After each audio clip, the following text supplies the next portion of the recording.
morning. I wanted to show you something.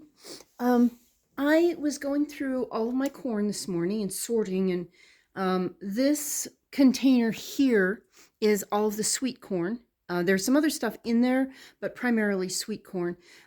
This one is the flints and the dents and the hominy. There's one little package of hominy corn in there. And this one is the popcorn.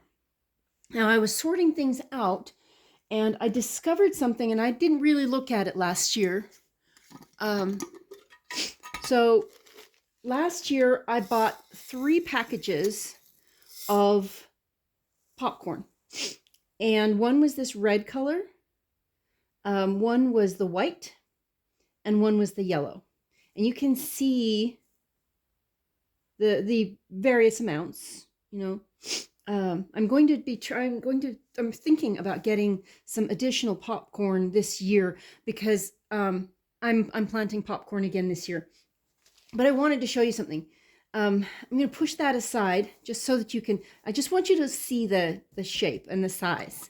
Now, we ran into some interesting things last year, but when I harvested, I did not notice that there was a massive difference between what I planted and what I harvested. So if you look, here's a yellow. This is what I harvested, okay? And we'll just grab a yellow. See the difference? The ones I harvested are much, much smaller. And I think I know why that is. But if you look, they're almost, I can't say microscopic, but they're tiny compared to what was planted. And there are a couple of things that I have to remember, that these were, let's put these away first. The harvest from last year, I planted them late. They were planted in June. And so there was no water left in the soil, or very little water left in the soil. I did not fertilize them at all, and I did not water them. They actually started getting watered late August, I believe. But it makes sense under those circumstances that let's see if we can find a white in here. There are a couple. Mostly what grew was the yellow, but there are some that are white. There's one in here that's one of the reds, but let's see if I can find a white. It's mostly the yellow that grew.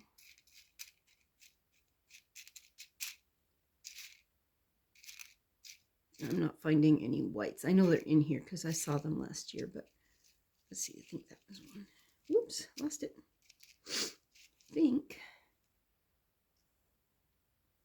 that one might be a white, but I'm not sure.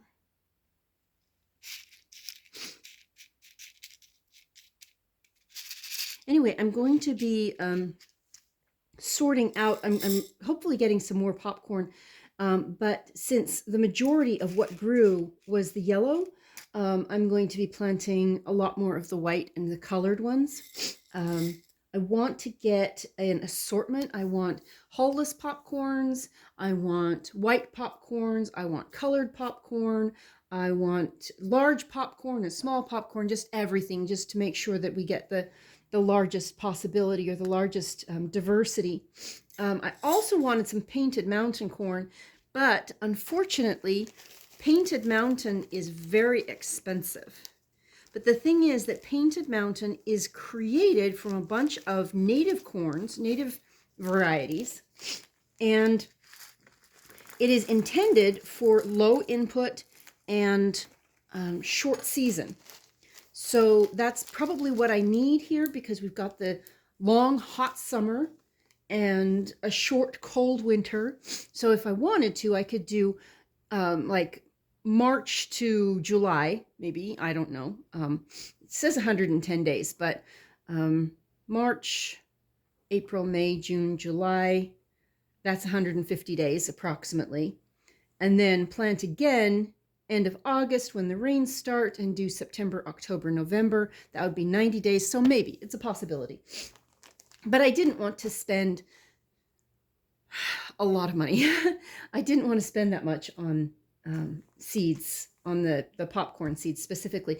I'm not going to be doing popcorn as a regular thing. At least I don't think so.